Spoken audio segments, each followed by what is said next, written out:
So hello guys, welcome back to blog. दोस्तों, आज हम बात करते हैं भारतीय स्वतंत्रता संग्राम के महानायक एवं लोकप्रिय स्वतंत्रता सेनानी चंद्रशेखर आजाद। चंद्रशेखर आजाद का जन्म 23 जुलाई 1906 को मध्य प्रदेश के भाभरा नामक गांव में हुआ था। इनके पिता सीताराम, माता जगदानी देवी। इनके पिता एक साहसी, ईमानदार और वचन के पक्के थे। यह गुण आजाद को विरासत में मिला था, लेकिन 1922 में यह HRA के सदस्य बन चुके थे। लेकिन उससे पहले 1920 और 21 में गांधी जी के असहयोग आंदोलन में इनकी गिरफ्तारी हुई और इनको मजिस्ट्रेट के सामने पेश किया गया। मजिस्ट्रेट ने इनसे कुछ सवालात किए। मजिस्ट्रेट ने पूछा, आपका नाम क्या है? जवाब आया, आजाद। मजिस्ट्रेट ने पूछा, आपके पिता का नाम क्या है? जवाब आया, आजादी। मजिस्ट्रेट ने पूछा, घर का पता? जवाब आया, जेल। मजिस्ट्रेट ने इनको 15 कोड़ों की सजा सुनाई। हर कोड़े पर ये भारत माता की जय का नारा लगाकर चिल्लाते थे और इनकी सजा पूरी हुई, इनको रिहा कर दिया गया।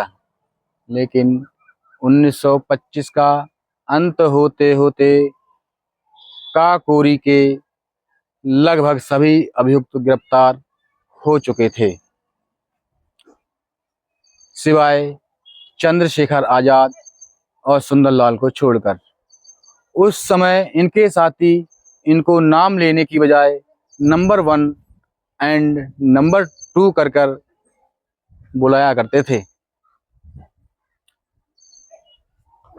काकोरी ट्रेन डकैती के लिए राम प्रसाद बिस्मिल ने 9 क्रांतिकारियों को चुना।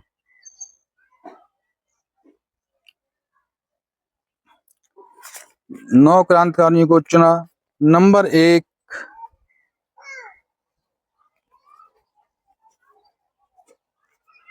राजेंद्र लहरी, number 2 Roshan Singh, number 3 Sachin Bakshi, number 4 Ashfaqulla खां और नंबर 5 मुकंदी लाल और नंबर 6 मनबर नाथ गुप्ता, नंबर 7 बनवारी लाल, नंबर 8 मुरारी लाल शर्मा और नंबर 9 चंद्रशेखर आजाद।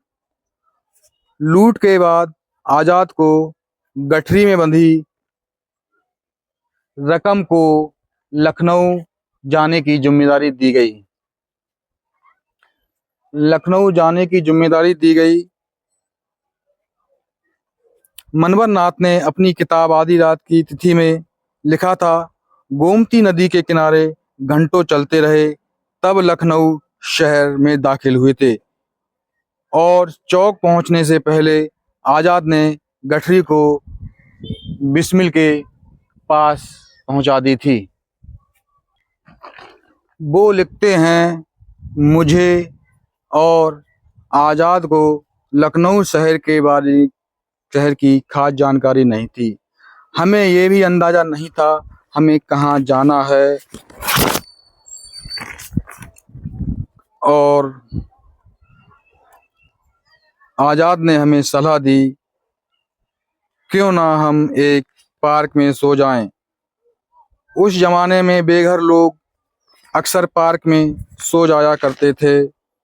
हमने भी एक पेड़ के नीचे नींद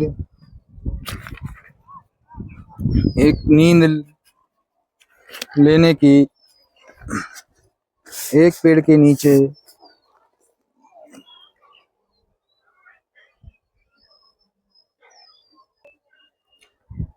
नींद लेने की कोशिश की, लेकिन ठंड से हम ठिठुर रहे थे। भोर हुआ, चिड़ियाँ चहकने लगीं, लोग मंदिर की तरफ जाने लगे। हमने भी पार्क से बाहर निकले और तभी एक अखबार वाले की आवाज़ आई, काकोरी ट्रेन डकैती। हमने एक दूसरे की तरफ देखा और हमारे सोने के दौरान काकोरी डकैती की सूचना पूरे शहर में फैल गई थी। कानपुर अखबार का संपादन गणेश शंकर विद्यार्थी कर रहे थे।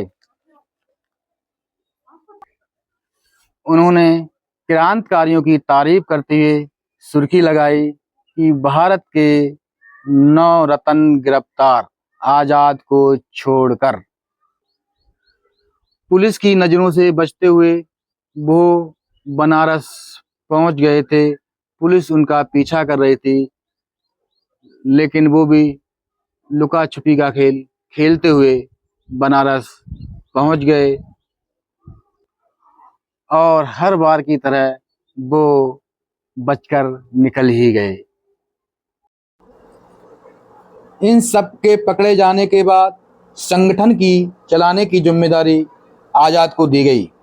जब साइमन कमीशन का विरोध कर रहे लाला लाजपत राय पुलिस की लाठी से मारे गए, क्रांतिकारियों ने बदला लेने की योजना बनाई।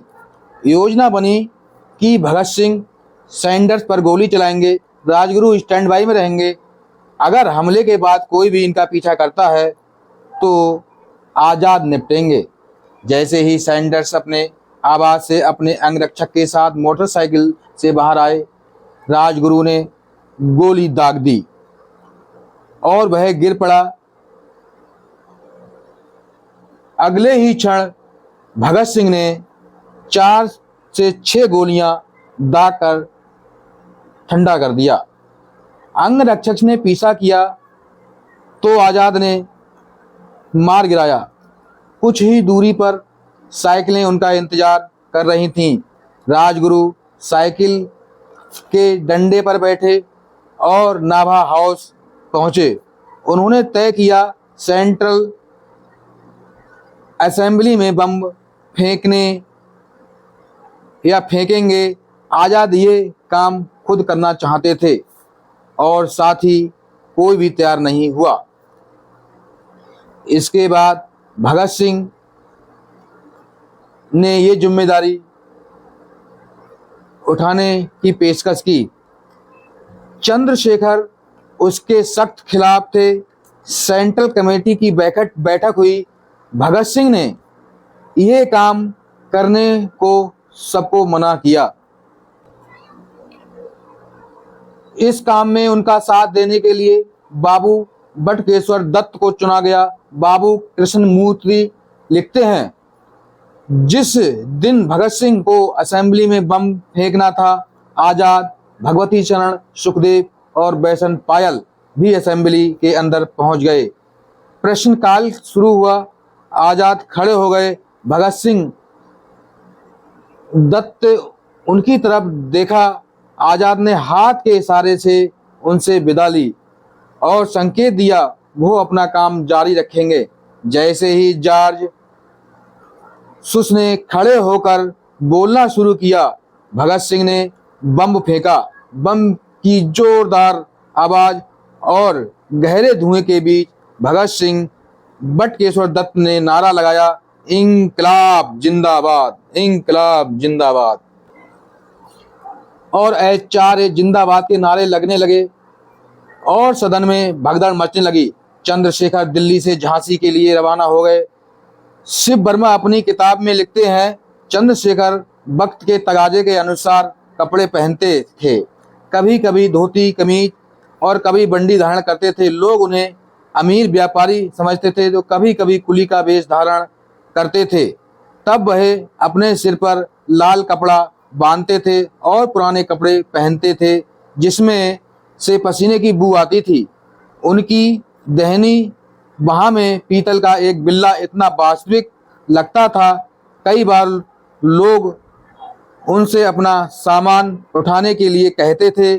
कभी कभी तो कलफ लगी हुई कमीज, शॉर्ट्स, फेल्ट हैट और बूट पहनते थे। कई पुलिस वाले अफसर समझकर सलूट करते थे। जब वह केसरिया वस्त्र पहनकर अपने माथे पर भभूत लगाते थे तो उनको सन्यासी समझते थे और उनके पैरों पर गिर पड़ते थे।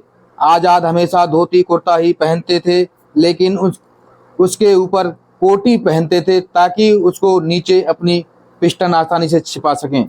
आज़ाद कभी भी बिस्तर पर नहीं सोते थे। वो आमतौर पर ज़मीन पर पुराने अखबार बिछाकर ही उसी पर सो जाया करते थे। बहुत कम खाना खाया करते थे। उनकी रोज़ की खुराक 2 फुलके और गुड़ के 2 टुकड़े, अगर वो भी उन्हें नसीब नहीं होते थे तो वो 1 आने का भुना हुआ चना खरीद कर खा लेते थे।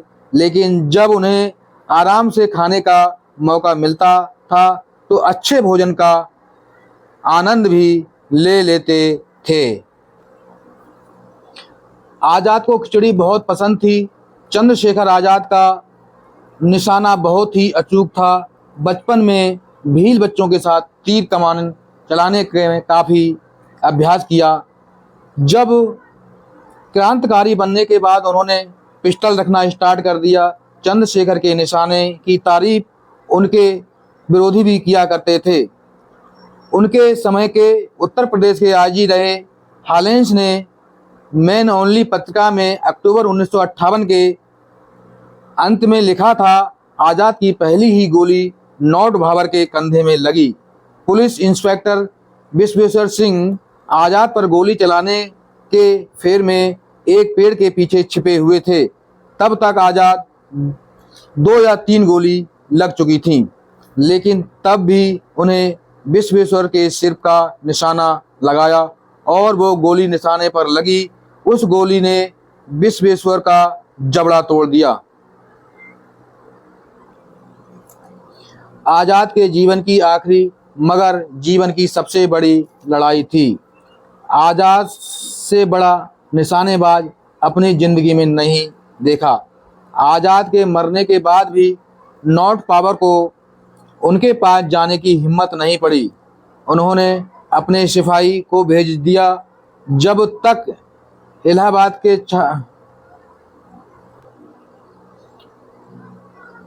के छात्र अल फिक्र के पार्क में इकट्ठा होने लगे और 8 लोगों ने उनकी पार्थिव शरीर को उठाकर गाड़ी में रखा।